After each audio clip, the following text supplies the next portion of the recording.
Hello Virgo, ako po ulit mga ka-UVG.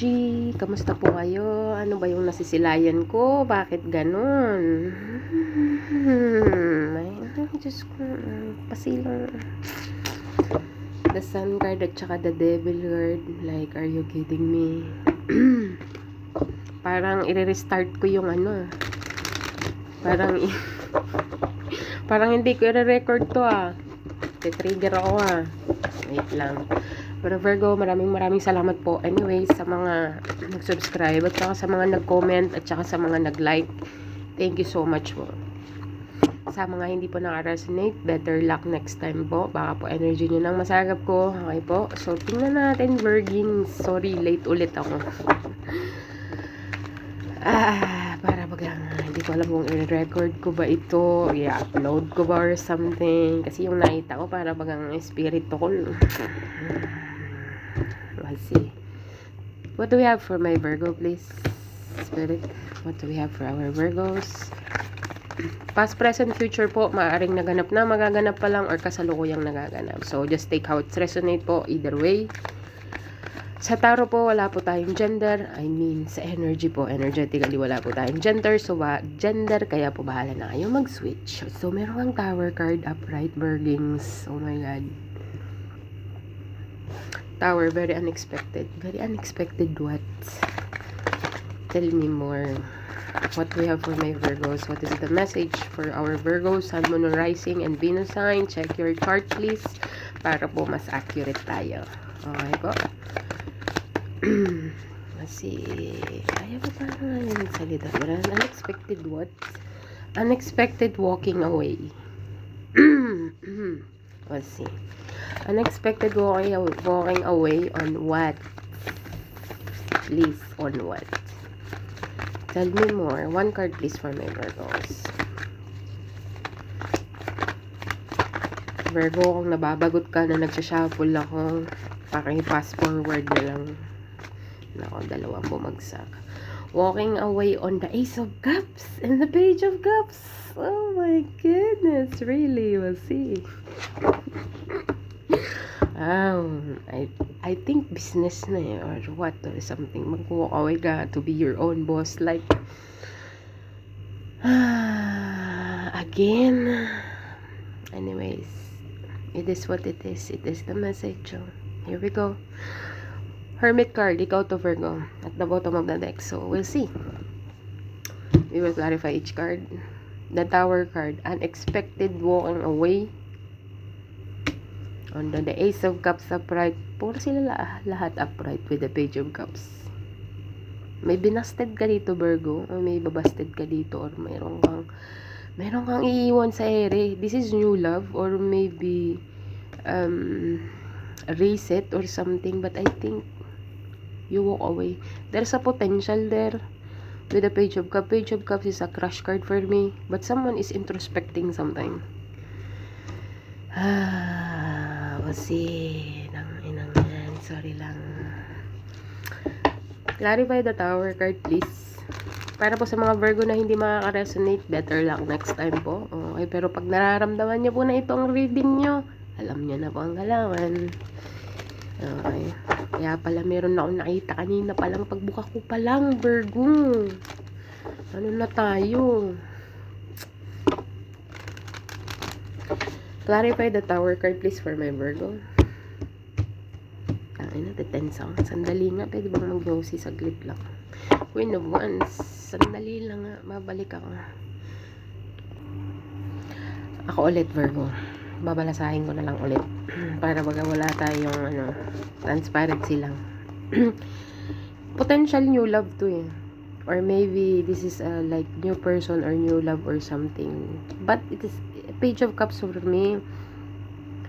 Hindi ko lang alam kasi kailangan ko pa ng clarification, depende sa partner niya, depende sa clarification ng card. Kasi Page of Cups lang siya, pwede pa akong king, pero Page of Cups, there is a potential partner here, there's a potential pure love, or kung hindi naman, there is someone coming back. Okay. After the walking away, unexpectedly, there is a reconciliation, possible reconciliation, but we will see. Clarify the Tower card, please, for my Virgins. Oh my God. Someone is analyzing the situation. May nag-a-analyze ng situation dito, Brad. Ano ba it is? Clarify the Tower card. Unexpected what?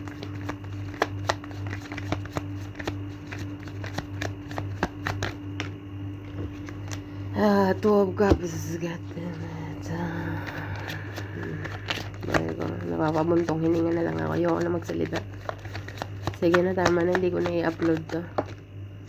Someone here is really feeling left out by you, or maybe you are feeling left out in the cold by someone, but this person is stuck.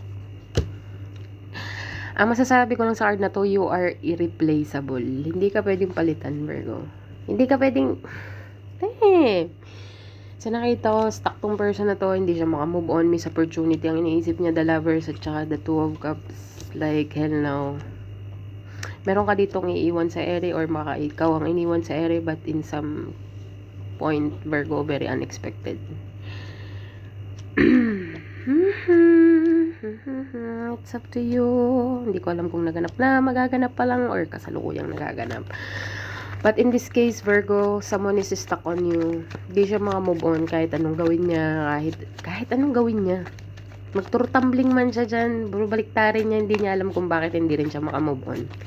Irreplaceable ka, walang nakakagawa ng ginagawa mo sa kanya. Like, I don't know kung anong ginagawa mo sa kanya, but dang, man, bro, sis, oh, shit.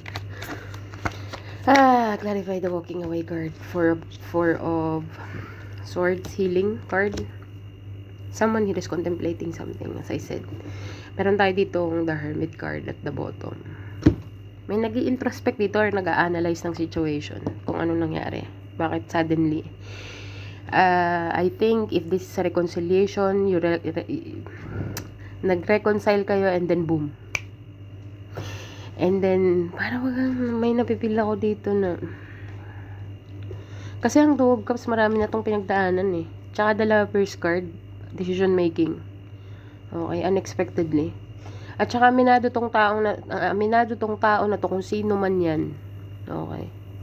Ilagay mo na sa lahat ng aspect ng buhay mo. Love department, financial department, boss department, siblings department, family department. Someone is really feeling left out by you and miss opportunity. Okay.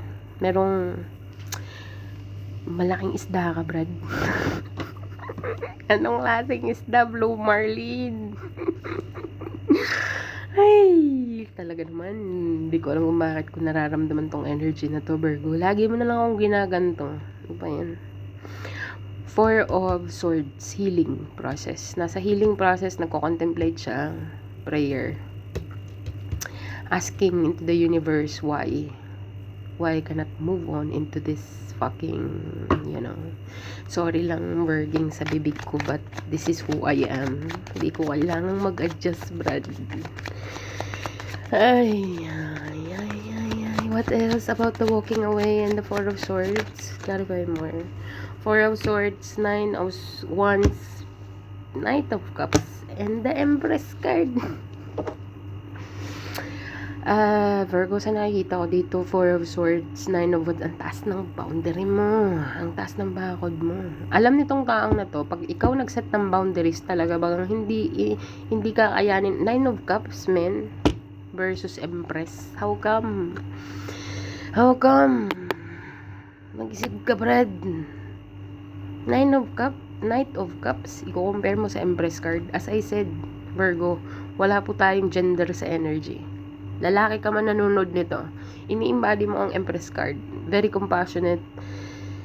Ang comprehension mo is like to the max. Napakalawak ng pasensya mo, pero sagad ka na. I don't know, because may walking away tayo dito. But with the Knight of Cups, I think, akala niya siguro papatusin ng Empress ang Knight. Depends. Okay, depends. Pag ang Empress lumapag sa'yo, ibig sabihin you take your power back, Virgo. You take your power back. I don't need anyone. Hindi ko naman sinabi na there is no man in an island. Yes, oo nga. But mentally, emotionally, you're good. Yun lang masasabi ko, you're good. Hindi ko alam kung nasa sayo na lang, kasi ang Knight of Cups para sa akin is sweeping you off your feet. Hindi ko alam kung tatalaw sa Empress yan, Brad. Crosswatcher. Congratulations. Tingnan na lang natin kung makakapasa ka. Okay. Tingnan natin what else. Tell me more about the Empress and the Knight of Cups, please. Sa first row na nga lang, parang very clear na para sa akin. You know what I mean? Virgo, ang may limin, 10 of Wands. This person is really heavily burdened about the situation unexpectedly. Akala niya, ang expectation niya is like, yun na yun. Ito na to. This is it. Tapos biglang, really? Sure ka? Pag sure, oy. Yung ganong energy. But then once this person is like heavily burdened, hindi niya maisip yung the thoughts of you, yung pag-iisip niya lang na hindi niya kasi alam, parang feeling niya he's not enough or she is not enough. Okay. At saka may nakita rin ako ditong underestimate. Bakit ko nasabi yung underestimate, Brad? Kasi bakit ka mag-walk away kung fully satisfied ka into the situation, right? At saka bakit unexpected na ganun-ganun na lamang.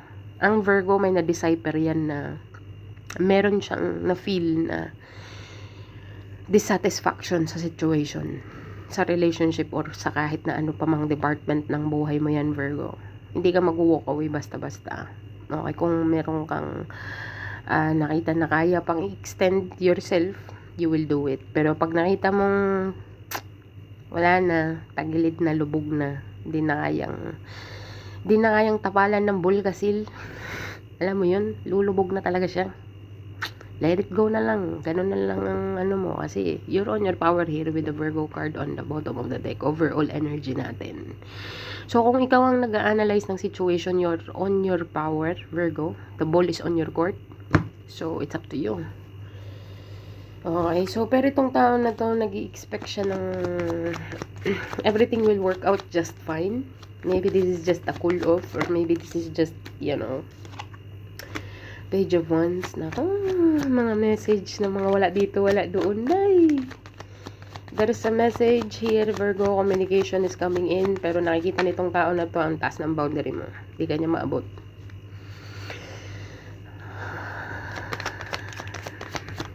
What else?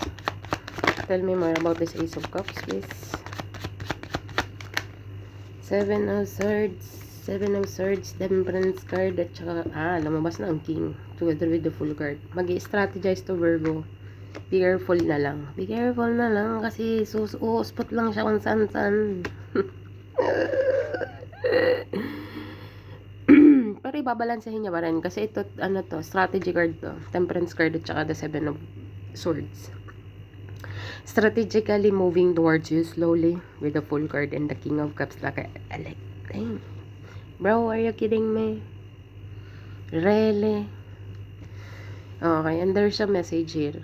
Okay, Ace of Cups is all about new love. It's all about reconciliation. It's all about rejuvenation. It's all about, you know what I mean, Marco? Pero be careful with this person because this person is going to come into you. Okay, I don't know kung paano niya gagawin yun. But I think through message, through call, or through phone.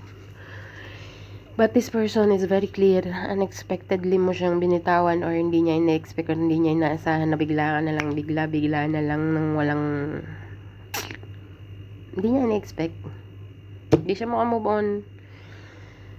Nakikita ka niya dito is a big fish. It's a big fish, big catch, big missed opportunity.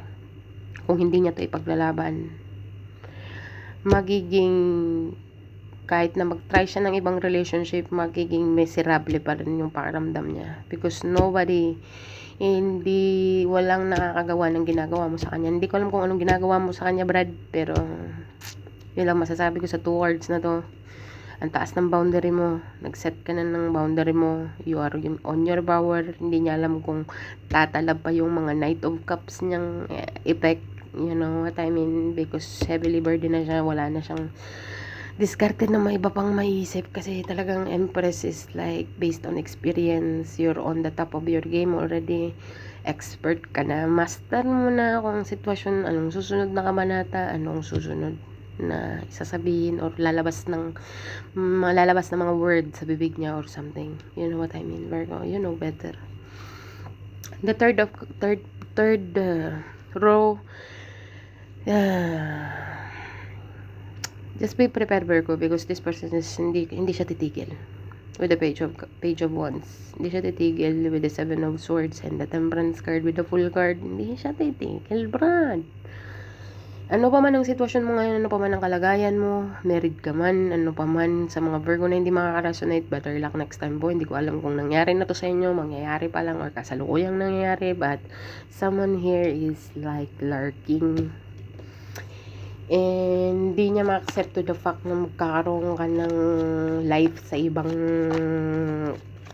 universe, you know?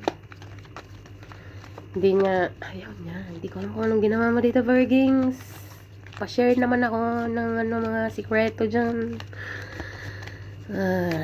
Clarify the full card and the king of cups, please. My God, Virgings, hindi ko alam kung chariot card gusto mag-pop out, pero ang dami nila, hindi ko kaya yan. Pero chariot card nag-pop out, so with the wheel of fortune, like, hell no, time will tell, destiny is destiny. You know what I mean, Virgo? So sa nakikita ko dito, there is someone, hindi niya lubos maisip na magkakaroon ka ng life sa ibang universe or ibang ibayo. Okay. Nag-create na siya ng scenario na you are the one. You are the one, you are the one, you are the one with the Knight of Pentacles, the Sun card, and may communication ka nga dito, Virgo. Tsaka meron siyang apology coming in. And whatsoever with the 10 of Cups. Ikaw lang sabi ko lang, this person, nag-create na siya ng scenario na ikaw lang. Pero alam niyang hindi ganun kadali. Hindi ganun ka-easy. Hindi ko alam kung bakit niya naisip na hindi ganun ka-easy kasi meron tayo dito mga 10 of Wands, 9 of Wands, 8 of Swords. Yan ang mga obstacle niya on the way. But anyways, ang naisip niya dito is Virgo. Virgo is the one for me. Nobody else. This person perceives you as a soulmate with the 2 of Cups here. The Lovers. This person sees you as the soulmate, twin flame kind of thing, but I don't want to go there because that is a whole different story for me. But if you believe in twin flame, soulmate, karmic, marami sa YouTube. Okay. So, tingnan natin what else. This person is like, you're the one for me. Nobody else. Nobody else.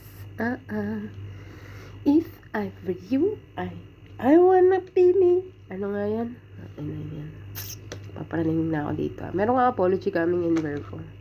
Underneath ng crush card. This person is like, on the la la land. Nakikita mo yung koronang bulaklak sa kamay niya. Please, inumin mo ang potion na to para ma-inlove ka sa akin lang. Hell no. I don't know. Pero yun ang nakikita ko dito, Virgo. Meron siyang apology coming in. But this apology is like 3 years, 4 years, 5 years, 10 years to come. Para bagang mag-a-apology siya.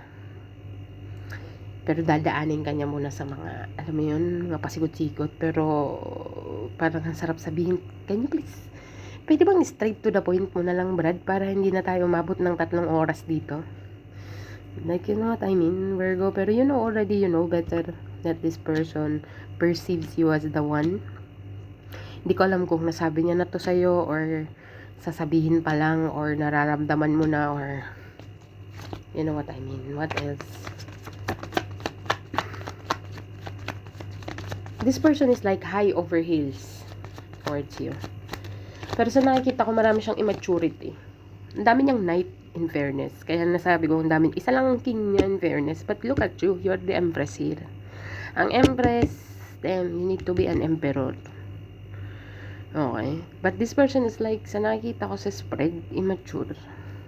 Very mature person.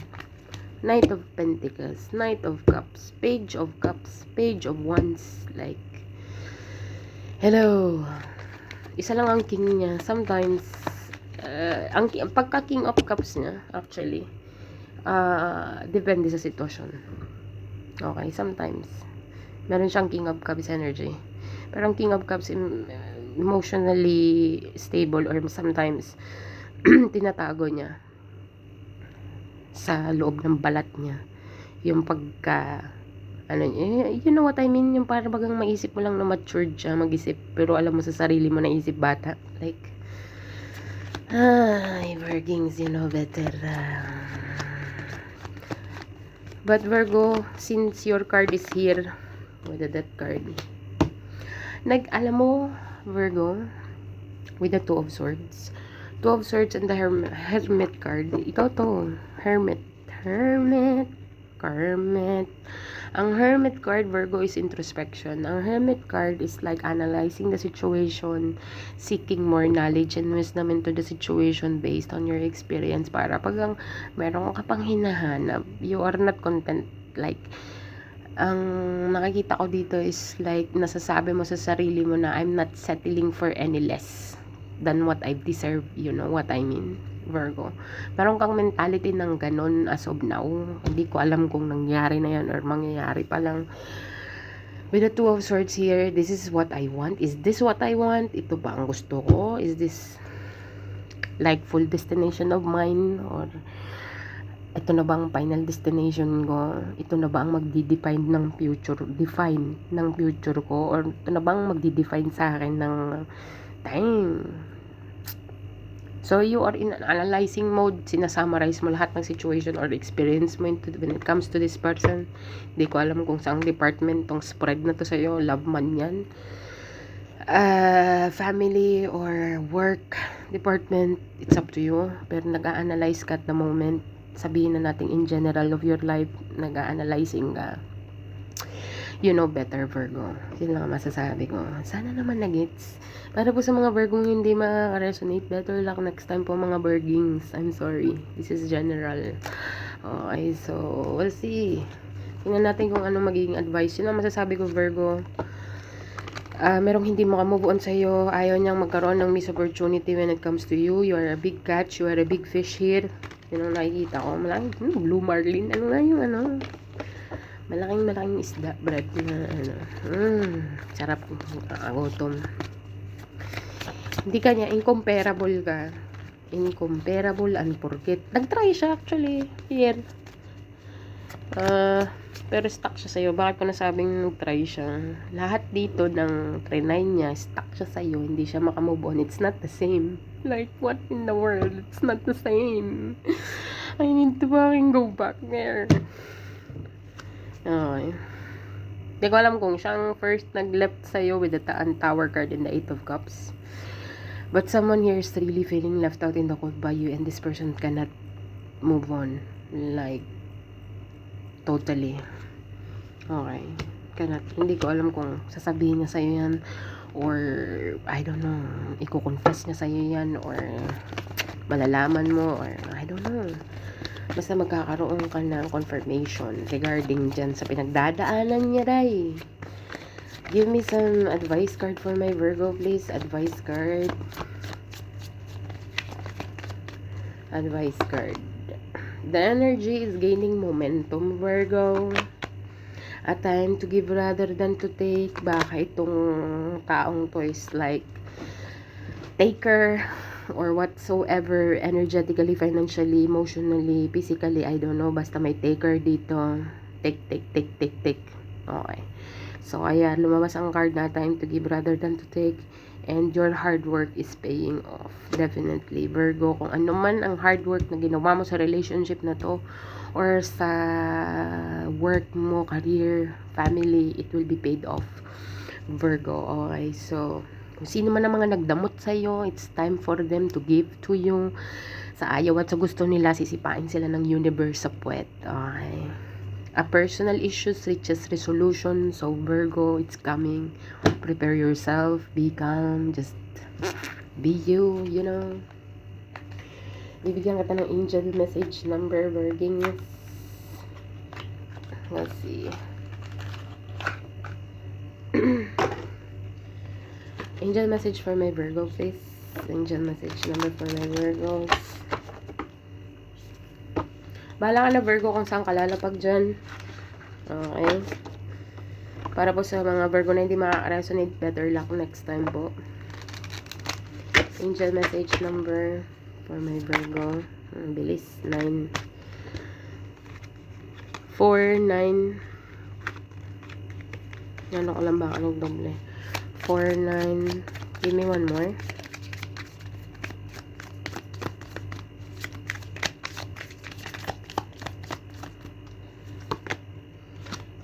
Queen. Meron kang queen dito. Starts with the letter M. I don't know, but there's a queen.